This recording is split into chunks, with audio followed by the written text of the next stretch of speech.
अस्सलाम वालेकुम नाज़रीन, ए न्यूज़ में आपका खैर मकदम है। आइए देखते हैं आज की ताज़ा खबर। अस्सलाम वालेकुम रहमतुल्लाहि व बरकातुहू। पुष्पेंद्र कुलक्षेत्रा जो मेरे से डिबेट नहीं करके भाग रहा, 10 बार उसको डिबेट का ऑफर करा, भाग रहा। महेंद्र पाल आर्या भाग रहा। ये इल्जाम लगाते भाग जाते संगी के पिल्ले, कभी डायरेक्ट आकर डिबेट नहीं करते। इनके मुकद्दर में भागना लिखे हुआ है हक से और हक वालों से। अगर वाकई अपनी आइडियोलॉजी में सही है और वाकई मर्द के बच्चे हैं, फेस टू फेस डिबेट कर लो। जहां पर जब तुम बोलोगे इलियास शरफुद्दीन स्लेव ऑफ अल्लाह अकेला आएगा इंशाअल्लाह, इंडियन आर्मी नायक का बेटा, तुम्हारी की तरह सावरकर का पिल्ला नहीं है जो अंग्रेजों को लेटर्स लिखा था, बल्कि इंडियन आर्मी नायक का बेटा है, अकेला आएगा तुम्हारे से इंशाल्लाह डिबेट करने के लिए। चैलेंज है, पहले भी था, इंशाल्लाह आइंदा भी रहेगा। कभी वाकई एक बाप की औलाद है तो कबूल कर लेना इंशाल्लाह। अब आइए सब्जेक्ट पर। पुष्पेंद्र का जहरीला बयान आया 3 मिनट का, कई बातें कर रहा है। इस देश में एक भी मस्जिद अपने हाथ से नहीं बनाई, तुमने हर मंदिर तोड़ा और उसके ऊपर गुम्मद बना दी, तुमने कुछ नहीं बनाया। अगर तुम्हारा इस्लामिक आर्किटेक्चर नाम का कोई फ्रॉड था तो भाई मुझे बताइए सऊदी अरब में कितने ताजमहल बने हैं, कितनी कुतुब मीनार बनी है। झूठे मक्कारों, किसी के मकान पे कब्जा करके नेम प्लेट लगाने से तुम्हारा मकान नहीं हो जाता। अगर इतना ही आर्किटेक्चर था तो कुछ दिखाई देता ना हमें। पहली बात ये कह रहा है मुसलमानों ने कभी भी ताजमहल, कुतुब मीनार, लाल किला नहीं बनाया, बल्कि ये किसी और ने बनाया था। मुसलमानों ने अपनी नंबर प्लेट लगा ली। मुसलमान सऊदी में क्या बनाए बताओ? सुन ले भैया, अल्लाह के फजल से मुसलमानों ने सऊदी में काबतुल्लाह बनाया। अल्लाह के हुक्म से एक अल्लाह की इबादत वाला घर, जहां जानवर, पत्थर, मूर्ति, सुअर, कुत्ते की पूजा नहीं होती, सारी कायनात के एक रब अल्लाह की पूजा होती। किसी इंसान की, सूरज चांद तारों की पूजा नहीं, एक अल्लाह की इबादत होती। मुसलमानों ने अल्हम्दुलिल्लाह सबसे पहले काबतुल्लाह बनाया, एक अल्लाह की इबादत का घर, जो सारी कायनात में सबसे इंपॉर्टेंट जगह है मक्के में। अल्लाह के फजल से ये वो घर है जहां पर एक रब की इबादत करने का तुम तरीका सीख लो तो स्वर्ग में जा सकते। कुरान हदीस यही बोले, वेदा गीता यही बोले, अल्लाह रसूलुल्लाह यही फरमाए, श्री राम श्री कृष्णा यही बोले। तुम जाहिल जरा गौमूत्र से बाहर निकले, गोबर से तो समझेंगे।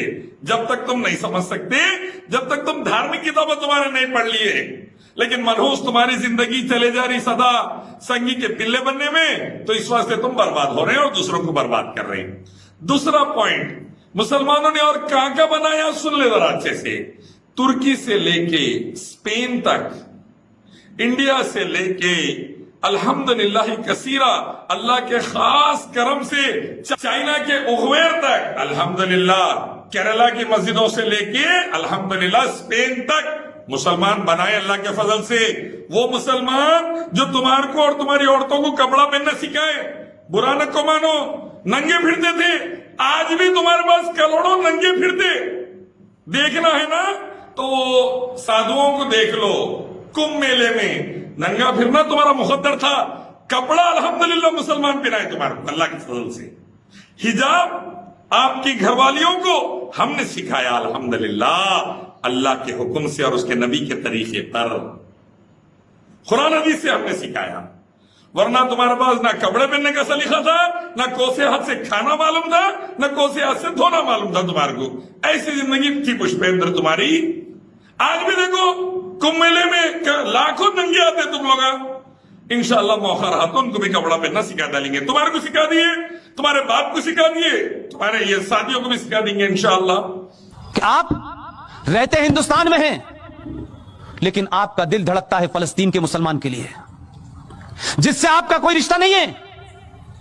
लेकिन अगर फलस्तीन के मुसलमान के लिए भारत की सरकारों पर दबाव बनाया जाए कि साहब फलस्तीन के हकों की, उनके मानव अधिकारों का हनन हो रहा है, तो हम इजराइल से संबंध नहीं रखना चाहिए।